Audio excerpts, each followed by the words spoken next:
And now we are wrestling with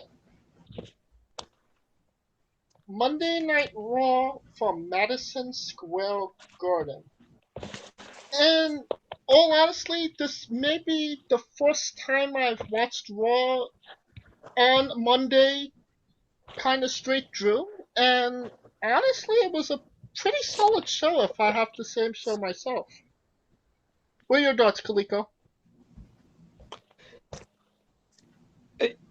I thought the same thing. I thought they had a couple matches that were lacking. In specifics, to me, it was the Ray versus Grand Metalik match. I thought that match would have been a lot longer.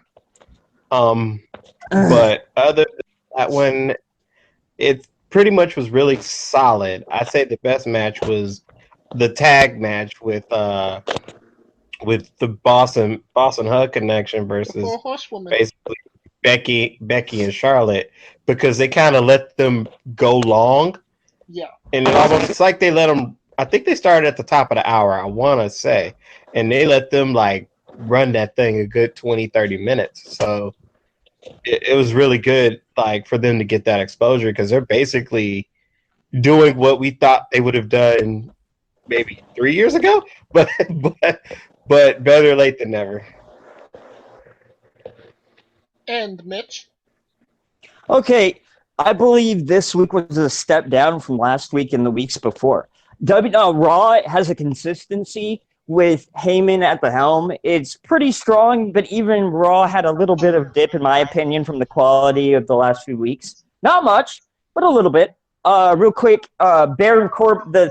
What stood out to me is the Corbin and Gable situation that's going to be at head next week with King of the Ring finals. The way that Corbin has just come back from all of us just hating the shit out of him, and I gotta give my hat off to Baron Corbin. He has turned believers out of people that hated him. Do you know how hard that is to do? I hated his guts. I didn't want to see him on TV, and he made me start to like him. That is like a superstar trait. That just is. He's a superstar. And they were right on him. I was wrong. I mean, they had the crowd yelling, "We want Corbin." Want Corbin. Corbin sucks. And that's kind of what started Austin. Like, that is crazy. Or The Rock. I know. Yeah, so, but real quick, so I believe WWE would, Vince McMahon would want to go with Corbin to win. I think that's the obvious. But with this short man gimmick of having Gable be a giant killer, I think that's going to be Gable's push. I think Gable's going to win it, but Corbin doesn't need to win it by now. He's already a superstar now. Right, and we'll cover that. Corbin doesn't need to win. Gable does to get more of a push.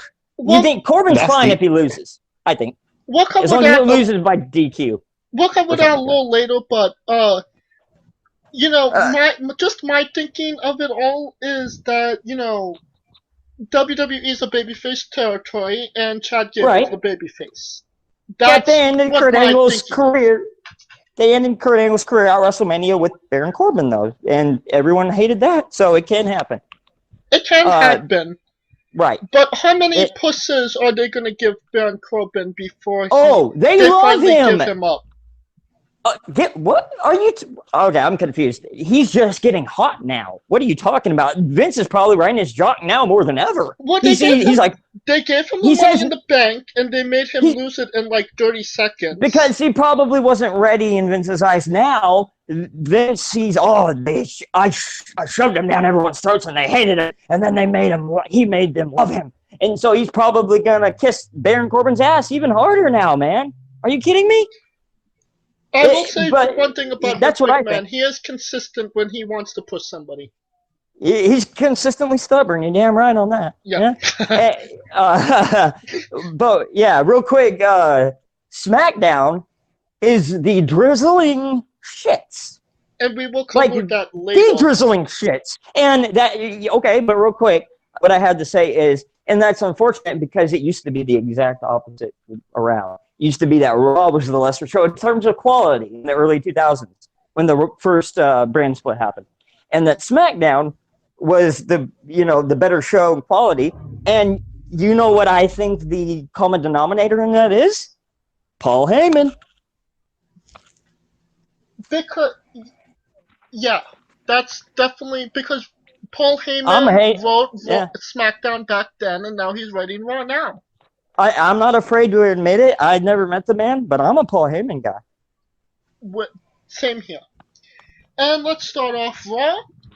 The show started off with Stone Cold coming down to the ring, drinking some beer, and talking about old moments he's had in Madison Square Garden.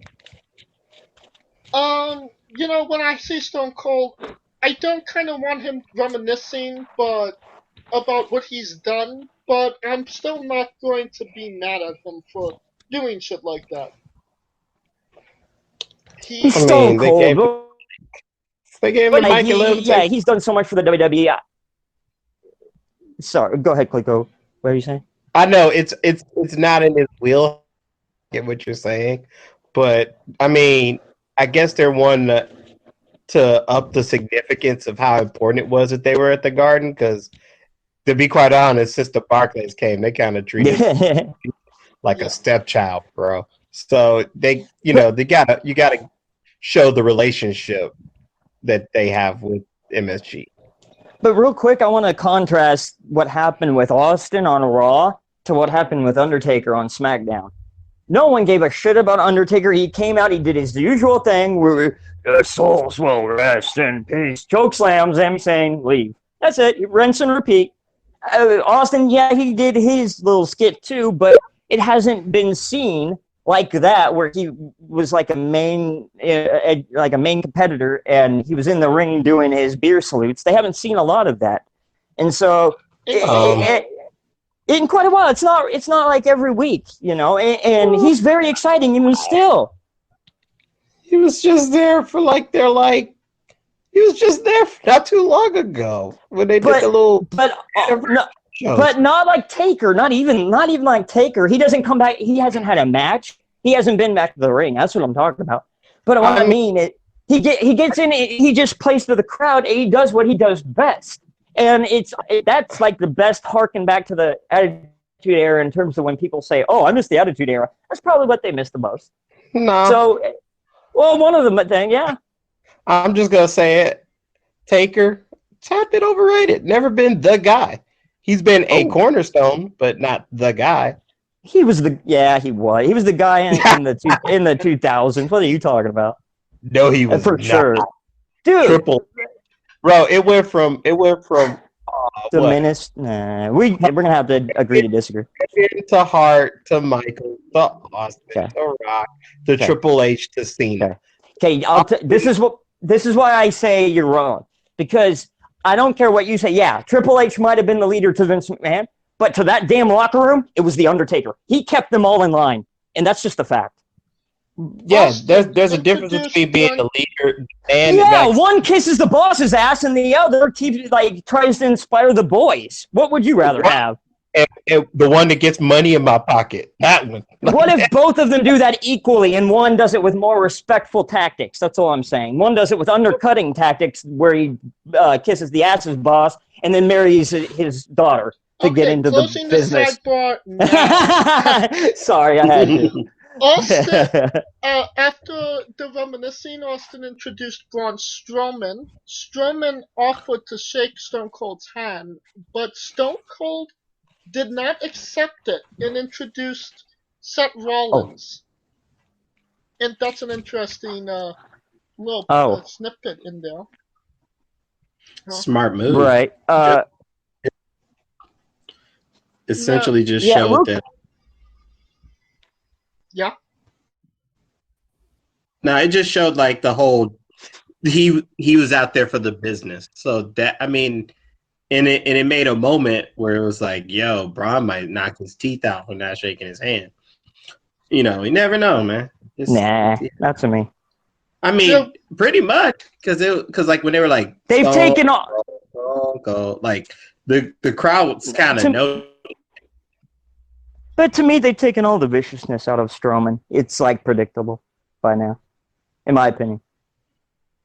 Seth Rollins and cut a promo about being in New York and the What Chance and Stone Cold, and just kind of came across as like a 10-year-old kid as they signed the contract for their match at Clash of Champions. And then the OC came out, and AJ Styles cut a bad guy promo, stating that Stone Cold is old and he hates the What Chance and all that good crap. And then they got in the ring. Seth Rollins and Braun Strowman cleared the ring out, and Stone Cold gave AJ Styles a Stone Cold Stunner. There is your Madison Square Garden moment. Yep. And to me, it was just to get the ball rolled, to do what it needed to do, to get everybody involved, and to get Austin, to get that AJ moment to show, hey, this happened at the Garden. And just a quick little info. Seth Rollins, only person to hold all 3 championships with the tag title simultaneously. Just thought about that. He's held the Universal title and the tag title, Intercontinental title, tag title, US. This dude's low key with been trying to becoming up there, getting up there with those great with the reigns. I mean, it doesn't get much bigger than getting Stone Cold stunned by Stone Cold inside Madison Square Garden. That must have been a big moment for him. Oh yeah, it's always a big moment. I mean, it's just anything in the Garden other than the was really, really good. So yeah. Alright. That led to a match between Cedric Alexander defeating AJ Styles with a DQ in 8 minutes and 45 seconds. Nothing too special about it other than a way to set up the main event. Why the Viking Raiders came out, we don't know. But, needed a reason to get them in the main event. But it was also a way, because they added this last minute, it was a way to get Alexander AJ Styles at Clash of Champions. Right. So, yeah. I mean, it just did. That was basically the reasoning for the match. And if high on Cedric Alexander, because he's been with Roman Reigns hanging out with Styles. He was always a good wrestler, but they usually had him in the background, and that's a good thing for him. I mean, because he's an underrated guy. Yeah, real quick, I'm glad you said that, Cleco. There's 3 guys that Paul Heyman really wants to push, and that's Cedric Alexander, Ricochet, and Bobby Roode. Those are really good picks. Yeah, but I think Samoa Joe should be in there, but I know why he's not, and that's because he's over 40 years old, unfortunately. He still might get this chance. I hope he does. But he's been buried, bro. He really has. I don't think he can go much further in WWE. I really don't. They're buried. Always talks about timing, and it's not the right time. But they have given him all the shots in the world to where. But they've given him all the shots in the world to where he can't ever win. He looks like a constant loser. I don't think anyone like that can ever come back and win the title. I think he's permanently buried to a certain level by now, in my opinion. No, I don't think that's the case. I think Vince has done that in his own mind already. Vince is limited to him. Nah. Oh, you don't know Vince. You don't know Vince McMahon. Or you don't know that. But what I'm saying is he's one flip to SmackDown away from being the man. Straight up. Okay, yeah, but that's not where that requires the backstage, the road agents, all those people that decide who is on what brand to do their damn jobs right and put the people who will get over over the most and get more eyes on them to where they can do more on the right show. That's their job to do that. So if he's on the wrong show, not able to get enough time because of that, that's on them, not Joe.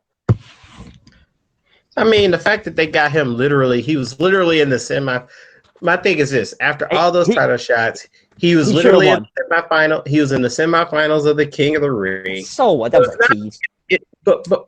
But you're missing the point. Like if they really wanted to bury him, they wouldn't even put him in the tournament. So that shows that. Okay. Real quick, he's a good. I just want to tell you something.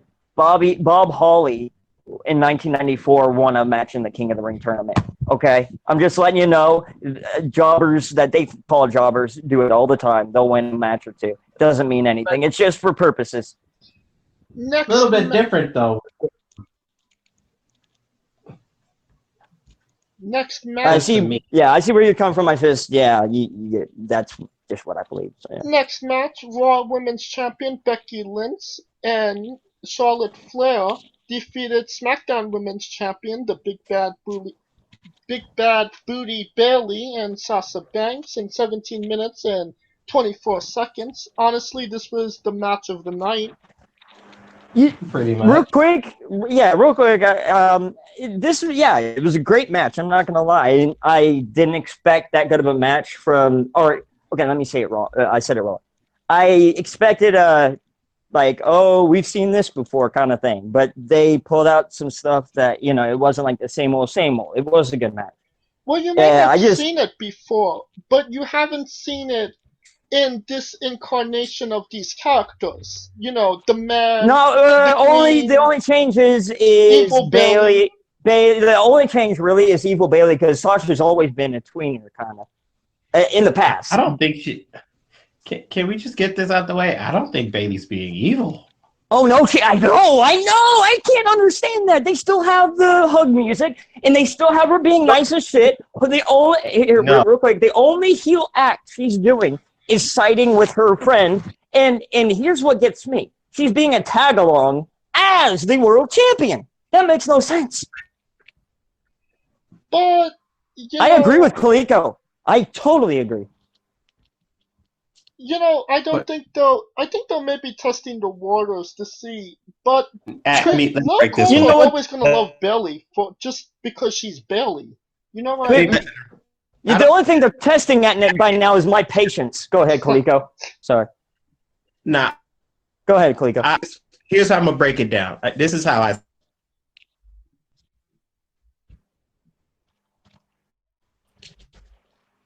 Kaliko? We're having audio issues right now.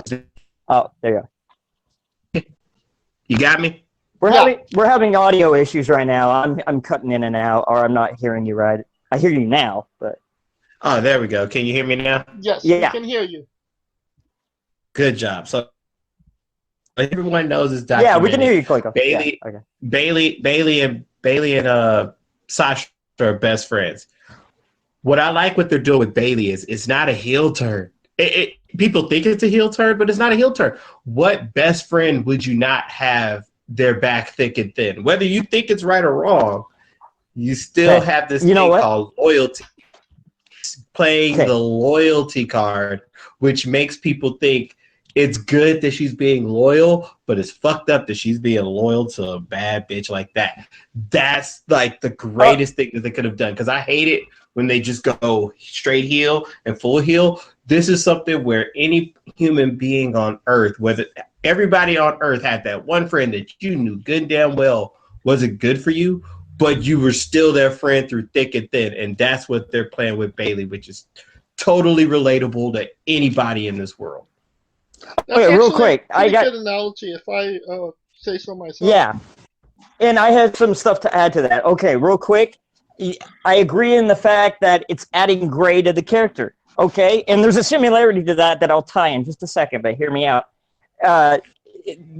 Okay, so what I was saying about that I didn't like about it was the way she's being presented, because it's hard to see that gray, because it's hard to show.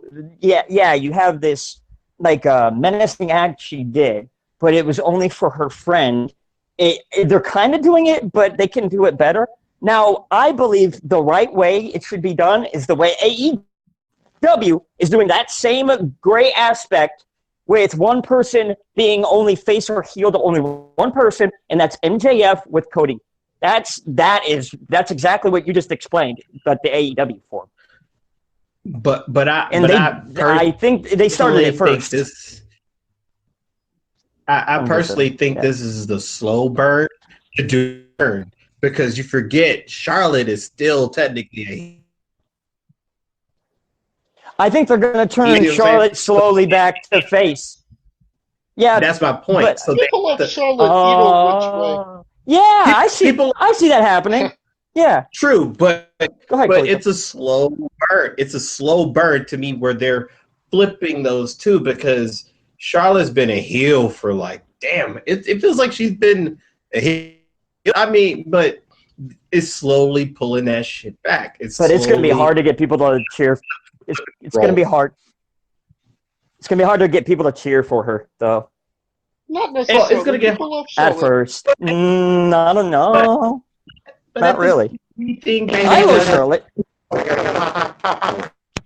Matter. But my point is like, rather than just going straight full, to show you that perspective, that human element perspective that anyone can relate to. Shades of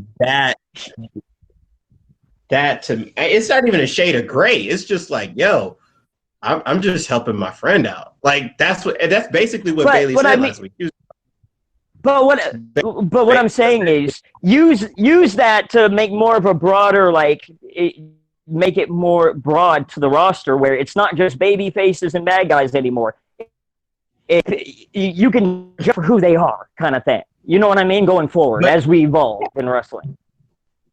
Yeah, but that's what Bailey said last week. She was basically saying, I'm still the same person, a great role model. I'm showing you girls loyalty. And the one thing I know that girls always do is be loyal to their friends, even when they know they're wrong. And I've seen some catty shit, but that's a great element that hasn't been like tapped, because everyone always goes. I get what you're saying. But hasn't been. Yeah, not all girls, but point. Everyone sees. I get what you're saying. Oh, you're right. I was helping my friend. All right, next. I'm not doing anything. I get you. Next. You make a very good point. Yeah. Next segment, Dolph Ziggler and Robert Roode approached the OC and exclaimed that if they worked together, they could win the place. And that set up the 10-man tag later tonight.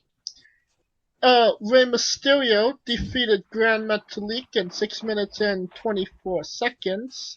Grand Metalik had to be careful in this match because, Rey Mysterio kills motherfuckers. Oh, cold blood. I mean, it was only 6 minutes. It's not like he's going to kill him in 6 minutes. That's so fucked up. All you need is 2.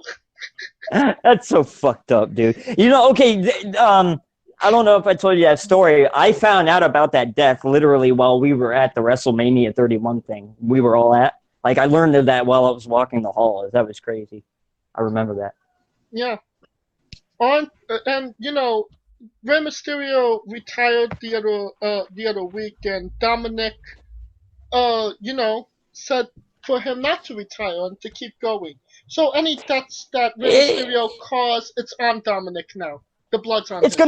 It's gonna lead to Dominic in the ring. Yeah. I'm pretty sure. King of the Ring semifinals triple threat match. Baron Corbin defeated Samoa Joe and Ricochet in 14 minutes and 8 seconds.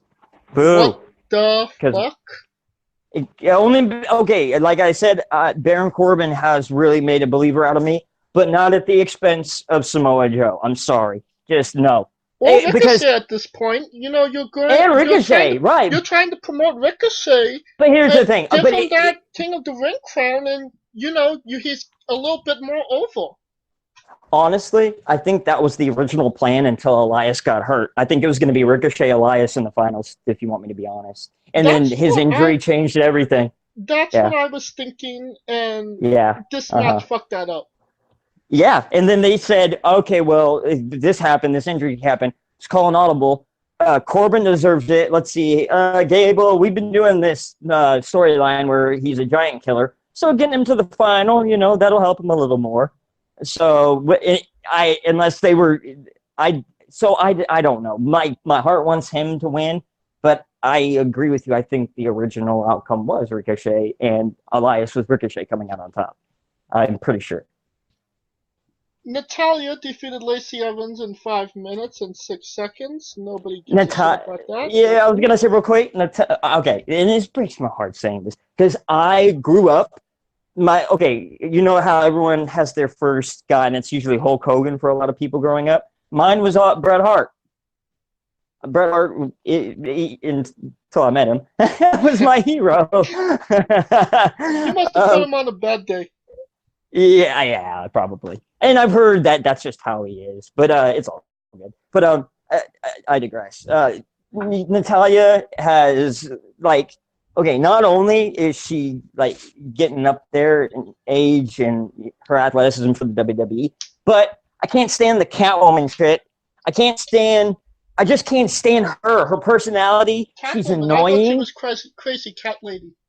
Okay, crazy cat lady. That's even worse. Well, she drives me her personality just as a person. I honestly would probably commit suicide if I had to be if I was in her family or something. She would drive me insane. She really would. Ooh, what's that in the background? Yeah, that was Grandma Talik after he wrestled.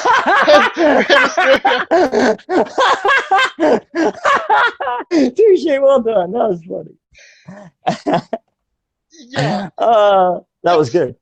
It's time for, Natalia, her time's come, and it's time for her to maybe become a trainer. You know what I thought at first I thought I heard you say it's time for her to become a tranny. I was like, what? Yeah, a trainer. Clean out your ears, Mitch. Damn it. I know. I heard it right. I'm just messing around. Firefly Funhouse. The thing that came out of this was that the clock was at 3:16.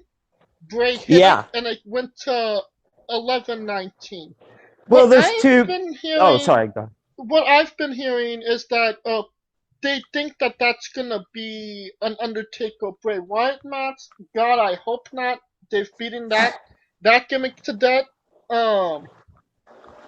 But he also said, "See you in hell," which kind of makes me lead to believe that he's getting that Hell in a Cell match in October. Okay, from what I know, the plans have already been Hell in a Cell. Is that behind you, Mitch? Yeah. Hold on. I got to deal with that. Get the dog out of my house. Hold on. The big dog. Just give me 1 second. So what are your thoughts on the whole situation, Kaliko? Yeah, sorry about that. We have lost Kaliko. But go ahead and repeat what you were saying so I can my dog took my mind off of what I was saying. Sorry. What I was saying was I'm not looking forward to another Undertaker Bray Wyatt match because that's beaten to death. But right. The thing with him saying "See you in hell" leads me to believe he's getting that Hell in a Cell match. Okay, yeah, that's what I was going to say. So that is pretty much confirmed by now. For 2 weeks or 2 Firefly Funhouses, he has finished off with "See You in Hell." That's been the plan. Like I said, since after the Finn Balor match at SummerSlam, I believe, they were gearing up for that. And it makes sense because, number one, Bray Wyatt has been featured on that pay-per-view in the past, but number two, it's the October Halloween themed pay-per-view. What way to make him come to the main event in that it's perfect timing. You know what I mean? For a Halloween mask to come out, and so WWE can sell even more of those. You know what I mean? Yeah. So that's definitely happening. And then the clock aspect of it. So the rumors are what you said about possibly the Undertaker facing him. It could either be one or two things. What you said, or him a special surprise at Survivor Series, and then the details about the Undertaker thing you mentioned. is the reason why it could be The Undertaker, maybe, is because not only is that date this Survivor Series, but that was also the date of The Undertaker's debut in the WWE. Right. So.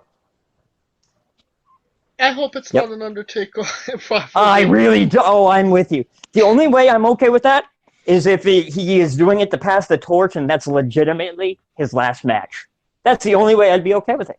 I wouldn't even be okay with that, honestly. No, I want him to close out I want him to close the book, like, definitely, and show us, and make it very clear that he's closing it and that he's passing the torch. Because since Bray Wyatt came out with the Fiend character, what's the number one thing? I know the number one thing I've heard is, oh, thank God, they finally have a new Undertaker character, or the new Undertaker. You know what I mean?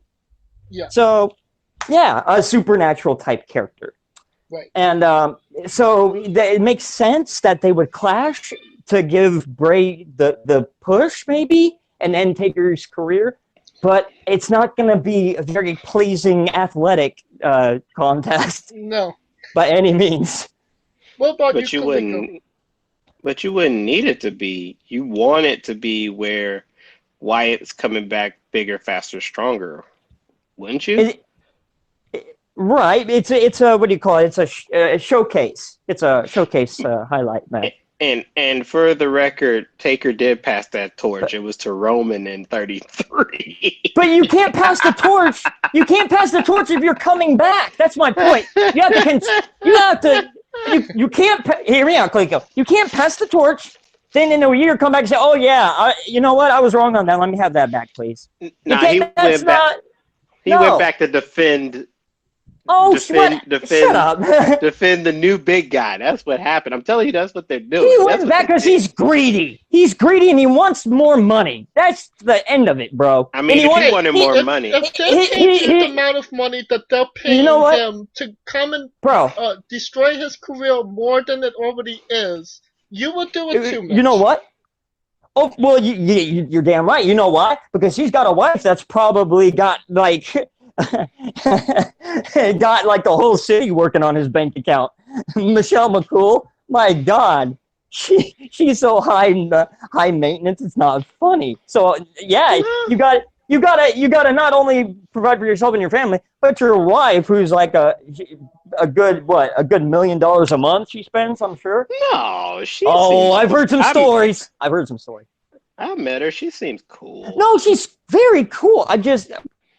Never mind, I need to shut up. I'm just what I'm saying is, like, there's some reason that he keeps doing this and going back, even though he knows it's hurting his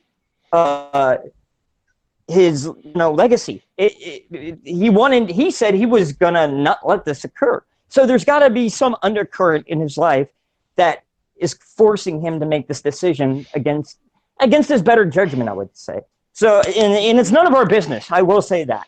So that's kind of why I'm like, you know what? I need to just back off that. So it's that Arab money. That's what it is. I'm telling you, that's what it is. Main event for the night: a 10-man tag match. Of course. Between Seth Rollins, Braun Strowman, Cedric Alexander, the Viking Raiders. About right.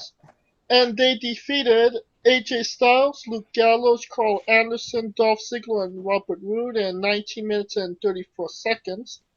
This match definitely was flat for me, and you could tell from the crowd doing the wave that they was not into it either, unfortunately. Yeah, it was just a meaningless match. I think if they had I think they already pushed it when they did the AJ Cedric main event, but you can't go back to that like twice in a row. So, I mean, you can only do it so many times. So, I mean, they just did that so that way there's no giveaway about what's going to happen Sunday, but, you know, who knows? All right, and that should cover Monday Night Raw.